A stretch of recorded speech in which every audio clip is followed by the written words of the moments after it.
Salut les renards, c'est Foxpy, on se retrouve aujourd'hui pour le 65e épisode de la playlist Algorithme en Python. Aujourd'hui on va regarder comment calculer l'aire et le périmètre d'un cercle. Donc, on va créer deux méthodes, une méthode périmètre cercle qui va prendre en paramètre un rayon et qui va renvoyer le périmètre.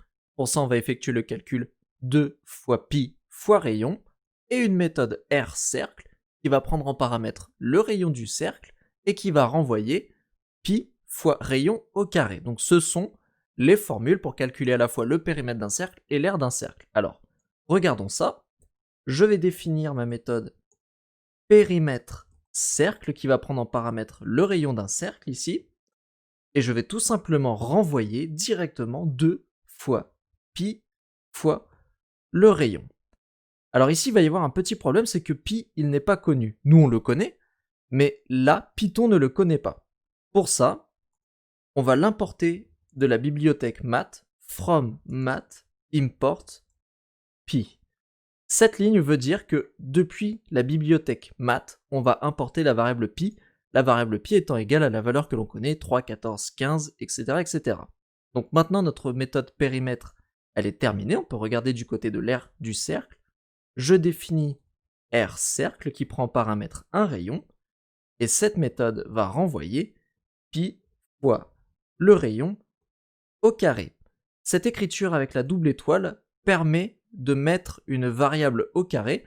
Vous voyez ici, si je définis un rayon de 3 et que je fais rayon double étoile 2, mon rayon a été mis au carré, il est égal à 9. Cependant, si on multiplie ici par un autre nombre, imaginons 2, vous voyez que ça fait 18, la priorité de calcul est conservée, il commence par calculer la puissance et ensuite il fait la multiplication. Donc il n'y a pas besoin de parenthèses ici dans notre calcul, ni dans celui-ci. On va pouvoir tester nos méthodes. Vous voyez ici que j'ai préparé 4 exemples. Un exemple avec un rayon de 5, un exemple avec un rayon de 7, un exemple avec un rayon de 8 et un exemple avec un rayon de 1. Alors ici je précise pas l'unité, ça pourrait être des centimètres, des décimètres, des décamètres ou des pieds. Ça c'est pas important, ce qui incombe, c'est justement d'avoir un chiffre sur lequel on peut calculer le périmètre et l'aire. Ensuite l'unité, eh bien c'est vous selon votre problématique qui l'appliquez à ce calcul ou non. Alors, ici, on a deux prints à chaque fois en dessous. On a un calcul de périmètre et un calcul d'aire pour le rayon qui est juste au-dessus.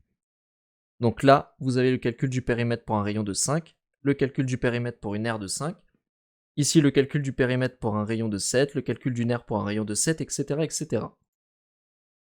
Affichons. Et là, on a tous nos résultats, périmètre R, périmètre R, périmètre R. Ce qu'on va faire, pour se rassurer un petit peu, on va vérifier s'ils sont bons, et pour ça, je vais utiliser un autre site pour voir si je tombe bien sur les mêmes valeurs. Donc, pour un rayon de 5, on trouve un périmètre de 31,4159. Ici, sur ce site-là, quand j'ai calculé pour un rayon de 5, on trouve bien 31,4159. Donc, le résultat est le même. Pour un périmètre avec un rayon de 7, ici, je regarde, 2 fois pi fois 7, c'est égal à 43,9823. Ici, on a 43, 98, 23, donc le résultat semble correct. Faisons la même avec ce périmètre ici, qui est calculé à partir d'un rayon de 8. On trouve 50,2655, et ici, 2 fois pi fois 8, on trouve 50,2655. Ici, pour un rayon de 1, on trouve un périmètre de 6,2832, et là, 2 fois pi fois 1, on trouve 6,2832. Donc notre méthode de calcul de périmètre semble correcte, on va regarder maintenant pour les aires. Regardons l'aire pour un rayon de 5, ici nous avons 78,5398, et ici nous avons 78,5398, vous voyez 3,14, donc pi fois 5 au carré. Ok, regardons le calcul de notre aire pour un rayon qui est égal à 7. On trouve 153,9380. Ici, on trouve 153,9380, pi fois 7 au carré, donc notre résultat semble correct. Regardons ici pour un rayon de 8, on trouve 201,0619. Ici, on trouve 201,0619. Et pour le dernier, pour un rayon de 1, on trouve 3, 14, 15, 926, donc finalement cela donne pi Elle en trouve 3, 14, 15, 9, donc on trouve bien la même chose.